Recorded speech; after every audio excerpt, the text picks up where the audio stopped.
I wanted to talk about today is just what I look for in breaks after entering all these breaks.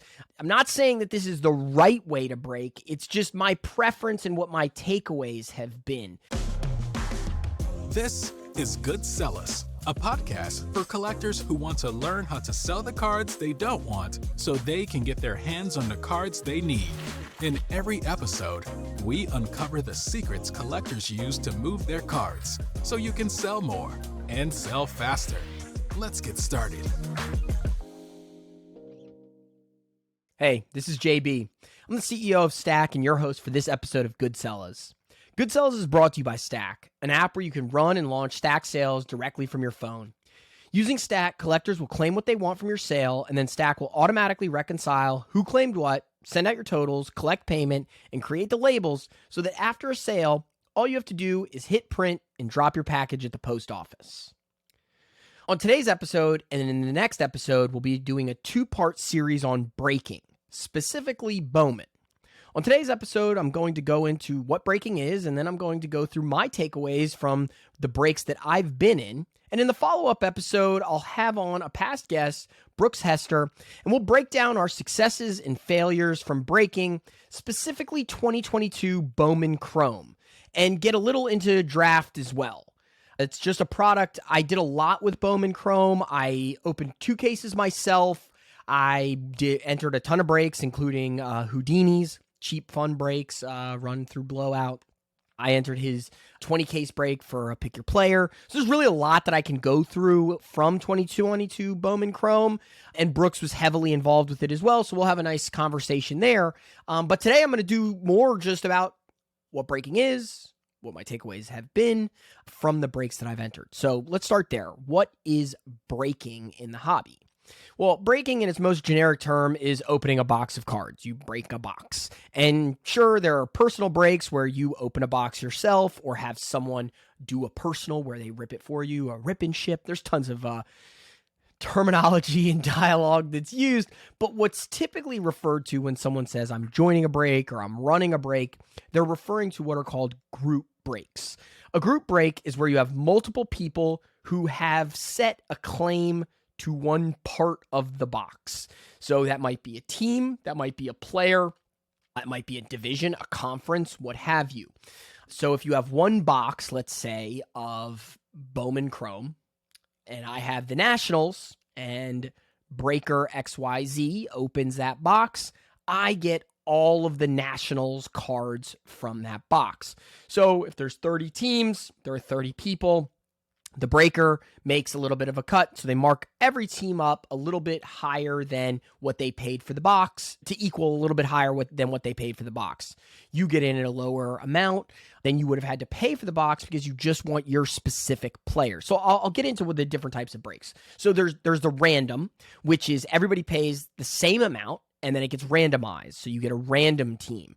This allows for, let's say you pay $30 for a spot, you have a chance to get the best spot.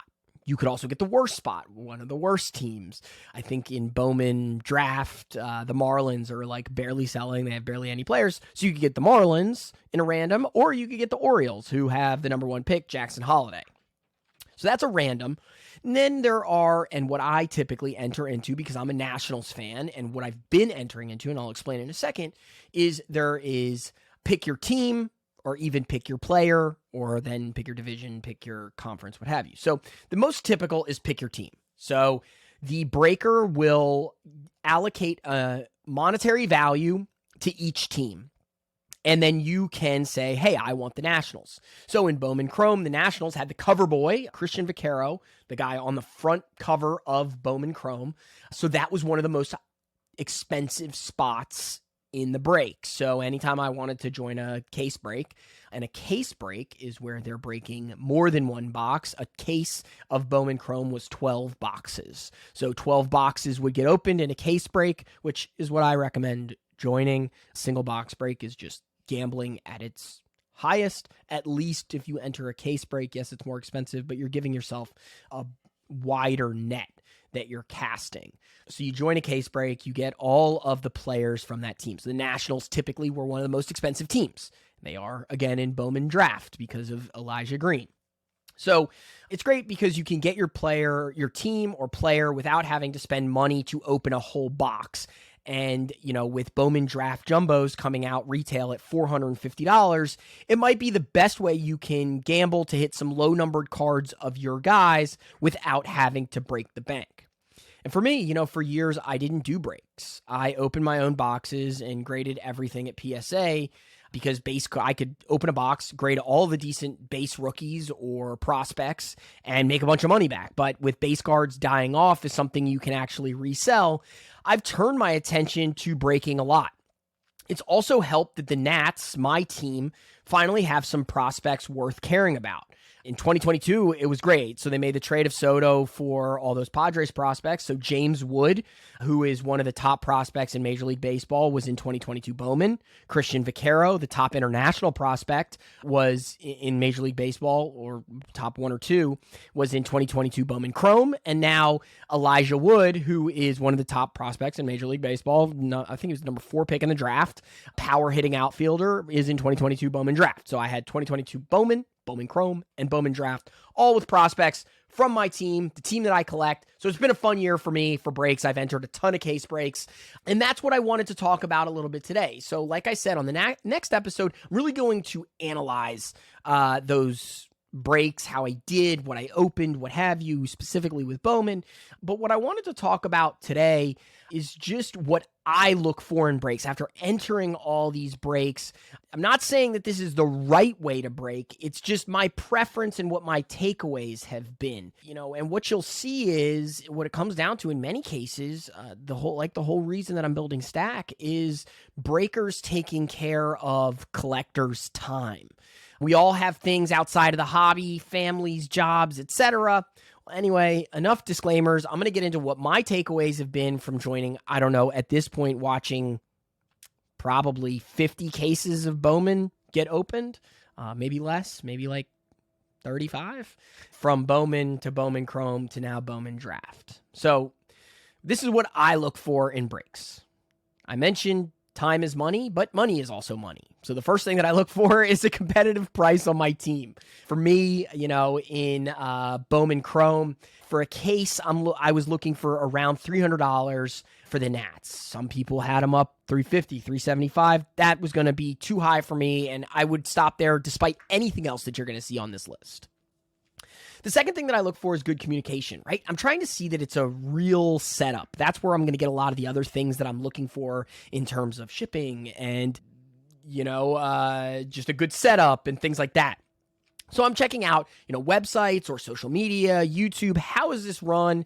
How can I make sure that they're going to make sure that I'm there when it breaks? Because I enjoy watching the break, as long as it's not, 4 hours for one case. I enjoy being there. I enjoy watching it. It's like, going to a casino, and it's the same kind of vibe that you get there. So the second thing is just good communication and the fact that I understand my ways of communication with the breaker.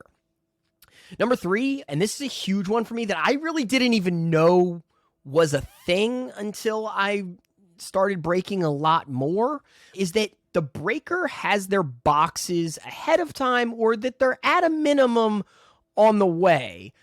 Something that was pretty frustrating to me was that I joined a couple of breaks. I paid for my boxes, I paid for my spot, and realized that the breaker hadn't even paid for the boxes. So really, I was fronting money for their break operation, which for me was kind of tough pill to swallow. It's like, we're funding you to make money off of us, and then we have to not only wait for you to get paid by everybody to then order the boxes, we then have to wait for you to receive them.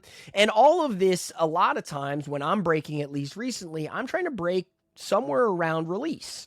And so if we're talking about let's say I paid someone 3 days after release, then they get all their payments in 7 days after release, then they order their boxes. Now we're 13, 14 days after release. Now they break. Now they take another week to ship. Then I have to wait on the shipping to get to me.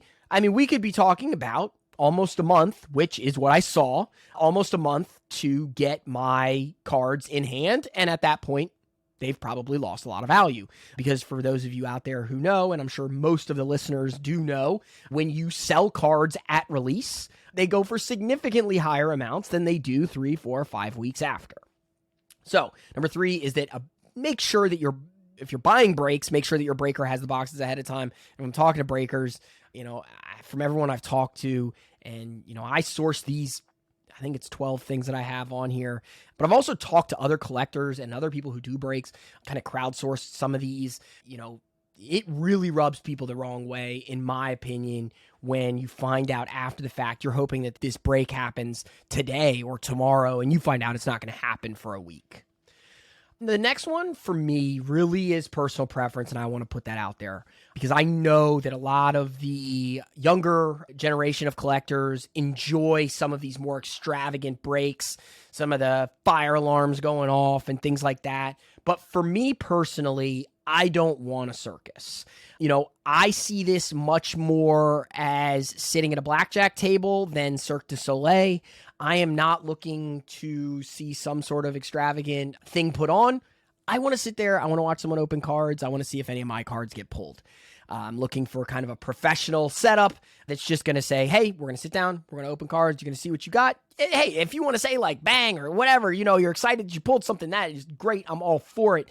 But, some of this stuff with like running around, I don't know. You know what I'm saying. If you've ever seen breaks on Whatnot or YouTube videos about, with things like that, not my style, not my speed, and not really what I'm looking for.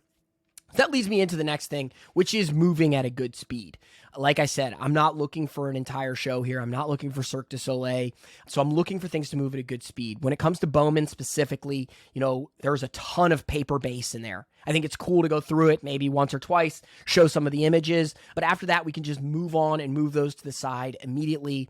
I was in one case break that took over 3 hours. And, as a viewer, I was kind of pissed. I like joining the break. I like watching, but I also have things in my life that I need to do, and 3 hours spent for one case, I felt like my time was being a little bit disrespected. I'm looking to sit there, enjoy basically what is like, a show, and I'm watching my show or like almost like a sporting event or what have you, but I want to move through it. I don't want to spend that amount of time in a break.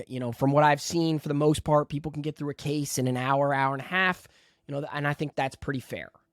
I've seen the best success with people who open up one box at a time and move through the packs efficiently, either one by one, or open all packs of one box, kind of stack the cards, and then go through them, moving the paper base to the side. Again, being cognizant of the viewer's time. There's no need to get out all the cards from multiple boxes. It creates clutter, adds unnecessary time, which leads me to my next one, which is having a good system for moving cards to the side. It is good to have space. If you open up, 12 boxes of Bowman Chrome before you look at any cards, you're going to have stuff everywhere. You're not going to have space, and you shouldn't have to get up and walk around during the break to move things around, set things in the back, move things to the front. So try to have a good system for, having space, moving cards to the side, and moving through this efficiently and effectively.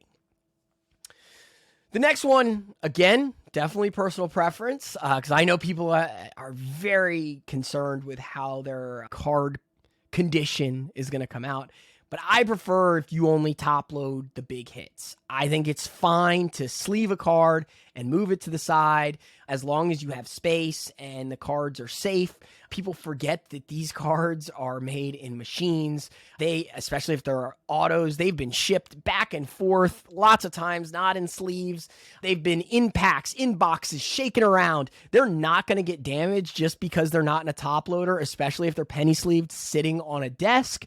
I'm not saying not to top load hits or autographs or what have you, but if we're top loading all decent cards, and I'm talking about like paper, numbered, purple, that's like a $4 card, it's going to slow down your break. And what that's going to do in my case is when breaks take too long, because if I'm going to pay the money, if I'm going to pay $300+ to sit in a break, I want to watch it. I enjoy the break. But if that break takes an insane amount of time and I find myself banging my head against the wall that this is never going to end, well, I'm simply never going to join that break again. So what I'm really trying to do and impart is, if you do these things, in my opinion, it's going to lead to happier customers. And again, these don't just come from me, even though some of them are personal preference. I've run these ideas by other collectors who join breaks and made sure, I'm not being crazy in some of my preferences when it comes to the breaks.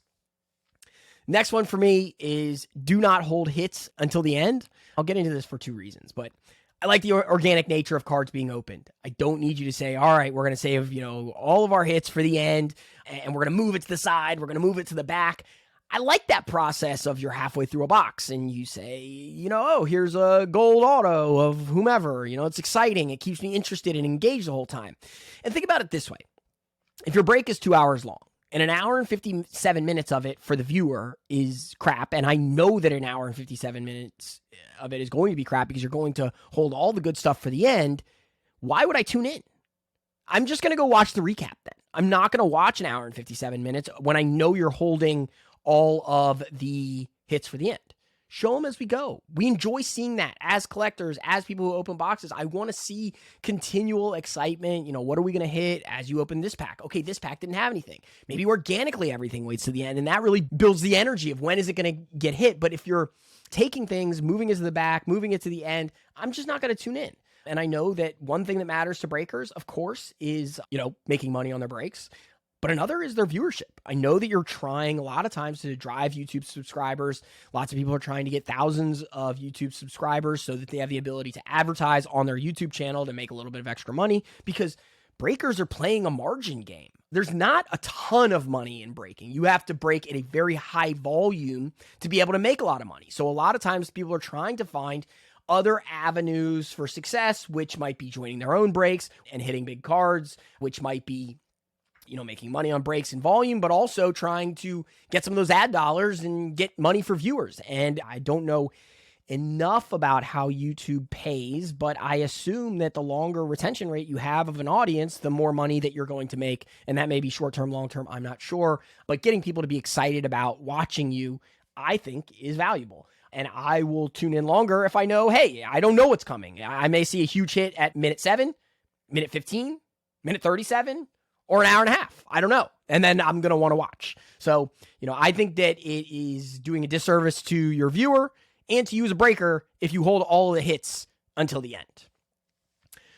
On that note is slow rolling the cards. You'll see it, and for the viewers, you can see my hands, and for the listeners, I'm kind of slowly lifting one hand above the other. Some breakers will slow roll the cards. You'll say, okay, we've got a gold. Okay, it's a first. Okay, it's a Red Sox player. Okay, and now I'm going to show the card, and it's, whatever the player's name is.